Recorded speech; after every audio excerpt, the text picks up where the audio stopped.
ईद मिलादुन्नबी मनाने वालों से और खुद उनसे कहता हूँ कि तुम खुद अपने आप से सवाल करो, कभी अकेले में बैठकर, कभी तन्हाई में बैठकर पूछो कि नबी अलैहिस्सलाम से अबू बकर को ज़्यादा मोहब्बत थी या तुमको मोहब्बत है। जाहिर सी बात है जवाब में कहेंगे अबू बकर सिद्दीक़ को मोहब्बत रज़ी अल्लाह अन्हु को मोहब्बत थी। बताओ अबू बकर सिद्दीक़ रज़ी अल्लाह तआला अन्हु ने अपनी ज़िंदगी में कितनी मरतबा जश्न ईद मिलादुन्नबी मनाया था? जवाब मिलेगा उन्होंने नहीं मनाया। इसी तरीके से उमर फ़ारूक रज़ी अल्लाह तआला अन्हु को रसूलुल्लाह सल्लल्लाहु अलैहि वसल्लम से ज़्यादा मोहब्बत थी या तुम्हें मोहब्बत है? जवाब मिलेगा उमर फ़ारूक रज़ियल्लाहु तआला अन्हु को सबसे ज़्यादा मोहब्बत थी। तो मैं सवाल करूँगा उमर फ़ारूक रज़ियल्लाहु तआला अन्हु ने ज़िंदगी में कितनी मरतबा जश्न ईद मिलादुन्नबी मनाया? इसी तरीके से सवाल करो अपने आप से, उस्मान गनी को सबसे ज़्यादा रसूलुल्लाह सल्लल्लाहु अलैहि वसल्लम से मोहब्बत थी या तुम्हें मोहब्बत है? तो जवाब मिलेगा उस्मान गनी रज़ियल्लाहु तआला अन्हु को मोहब्बत थी। तो फिर ये सवाल करो कि उस्मान गनी रज़ियल्लाहु तआला अन्हु ने अपनी ज़िंदगी में कितनी मरतबा जश्न ईद मिलादुन्नबी मनाया था। फिर उसके बाद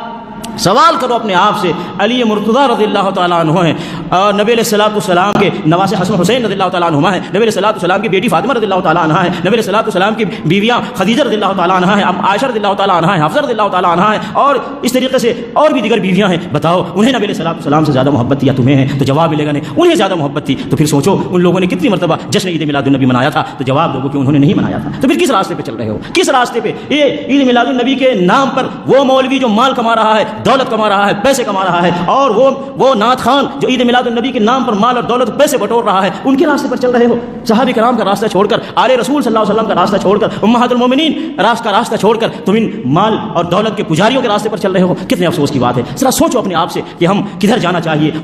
रसूल पाक सल्लल्लाहु तआला अलैहि वसल्लम की मीलाद के मुतालिक दलाइल बहुत सारे हैं।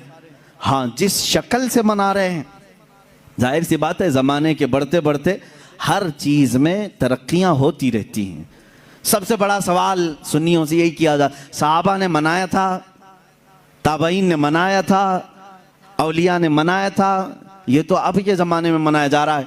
जुलूस जो है इसकी तारीख़ आला हज़रत फ़ाज़िल बरेलवी रहमतुल्लाह ताला अलैह ने भी फरमाया। 8वीं सदी हिजरी में बाज़ शाकान रसूल ने जुलूस निकाल कर अपने आका की बारगाह में खिराज अकीदत पेश किया, लेकिन उस वक्त मौजूद उम्मत के सारे उलमा ने उसको बुरा नहीं समझा, उसको ख़राब नहीं समझा।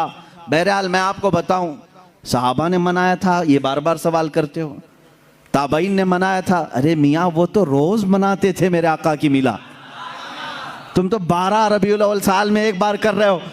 सहाबा रोज़ मनाते थे। मीलाद का मतलब क्या है?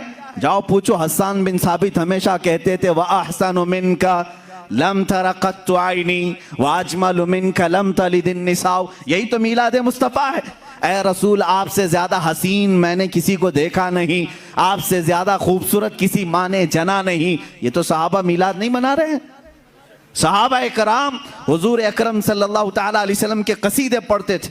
अब आओ हिजरत का वो वाक़या तो सुनो ज़रा।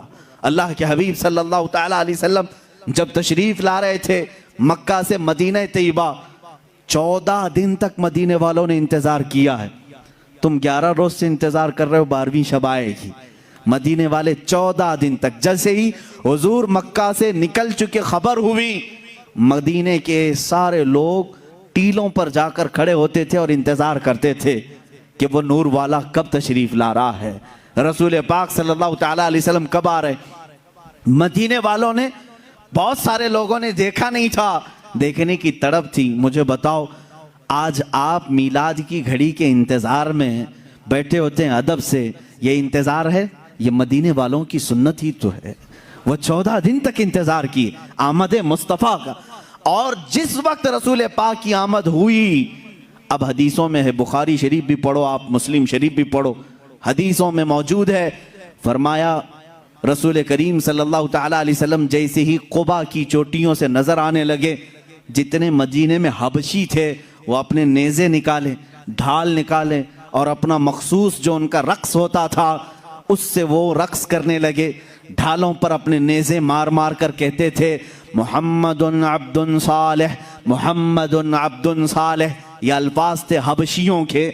और उसके बाद बनु नज्जार एक ख़ानदान था, उस ख़ानदान की सारी बच्चियाँ अपने हाथों में दफ लेकर के आईं, यूँ कहती थी, तलअल बद्रु अलैना मिन सनियातिल वदाई वजब शुक्र अलैना मा दआ लिल्लाहि दाई।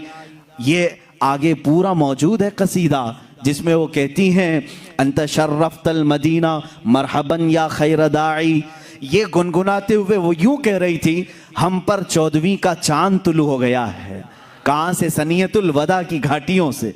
उसके आने पर हम पर शुक्र वाजिब हो गया है। मुझे बताओ, ये मीलाद नहीं है तो और क्या है? हुजूर पाक की मीलाद का मतलब है हुजूर की सीरत बयान करना, हुजूर पाक की तारीफ बयान करना, यही तो मीलाद है। हम मजलिस मीलाद का मतलब क्या है? सिर्फ 12वीं शब को मनाना, यही नहीं, साल भर जब भी आप मेरे आका के तस्करे करेंगे हम उसको मीलाद मुस्तफ़ा ही कहते हैं। मौलूद की महफिल है, मजलिस मीलाद है, जहाँ रसूल पाक की आमद के किस्से बयान किए जाएं, तारीफ व तौसीफ बयान की जाए, वो मीलाद है। सहाबा ने किया है मेरे अजीज़ों। अब अल्लाह के नबी सल्लल्लाहु ताला अलैहि वसल्लम जब तशरीफ लाए तो क्या हुजूर ने मना कर दिया? जो हिजरत के बाद हुजूर तशरीफ ला रहे थे। अच्छा, इसमें यह भी देखें, जब रसूल पाक सल्लल्लाहु ताला अलैहि वसल्लम तशरीफ लाए तो उस वक्त का एहतराम और ताज़ीम करना ये सिद्दीक़ अकबर ने भी सिखाया है। उसकी एक खुसूसियत होनी चाहिए। जाहिर सी बात है, आज आप हमारे मिंबर को, हमारे यहाँ पर स्टेज को अलग अंदाज से देख रहे होंगे, इसलिए कि ये आए हैं मीलाद मुस्तफ़ा के एहतराम में। मस्जिद आज अलग रौनक ली हुई है, यहाँ अलग एक रोशनी है, क्योंकि उस साअत और उस घड़ी के एहतराम में, जिस सुहानी घड़ी चमका तैबा का चांद, उस दिल अफरोज साअत पे लाखों सलाम। हम उस घड़ी पर भी सलाम भेजते हैं। सिद्दीक़ अकबर रज़ियल्लाहु ताला अन्हु ने क्या किया था जानते हैं आप? मदीने वाले जब देख रहे थे, गर्दनें फलान फलान कर देखते थे, उछल उछल कर देख रहे थे, दूर से वो नजर आ रहे थे। आने वालों में 2 लोग थे, हुजूर पाक सल्लल्लाहु ताला अलैहि वसल्लम और हज़रत अबू बकर सिद्दीक। सैयदना अबू बकर सिद्दीक रज़ियल्लाहु ताला अन्हु का इश्क और उनका अदब भी तो देखें। जब मदीने वाले दफ बजाने लगे और उछल उछल कर देखने लगे, हज़रत अबू बकर सिद्दीक रज़ियल्लाहु ताला अन्हु ने अपना जुब्बा उतार दिया। जुब्बा उतार दिया, तहबंद है, और जुब्बा उतार कर एक लकड़ी में लगाया और हुजूर सल्लल्लाहु ताला अलैहि वसल्लम के ऊपर झंडे की तरह हिलाने लगे। हुजूर पाक सल्लल्लाहु ताला अलैहि वसल्लम के चेहरे पाक के ऊपर हिलाने लगे। क्यों किया ऐसा उन्होंने? क्यों किया? यही तो हम भी कहते हैं, जब वो आमद मुस्तफ़ा हो तो हम लहराते हैं, लोगों को बताते हैं कि ये घड़ी आम घड़ी नहीं है। हज़रत अबू बकर सिद्दीक ने यूं किया। हुजूर पाक सल्लल्लाहु ताला अलैहि वसल्लम ने उनसे पूछा भी, अबू बकर इतने दिन से मक्का से चले यहाँ तक पहुंचे, वो आपने जुब्बा उतारा नहीं, लहराया नहीं, मदीना करीब आया और तुम ये अपना जुब्बा उतार करके लहरा रहे हो। सिद्दीक़ अकबर के इश्क को लाखों सलाम, अदब व एहतराम को लाखों सलाम। अर्ज करते हैं, आका बहुत सारे मदीने वालों ने आपको अब तक देखा नहीं, मैं ये सोचता हूँ कहीं वो गलती से मुझे रसूल ना समझ लें। मैंने अपना जुब्बा उतार दिया है ताकि मदीने वालों को पता चले आका और है, गुलाम और है। झंडे लहराते हैं तो पता चलता है आका तशरीफ ला रहे हैं। ये सिद्दीक़ अकबर ने करके बताया है।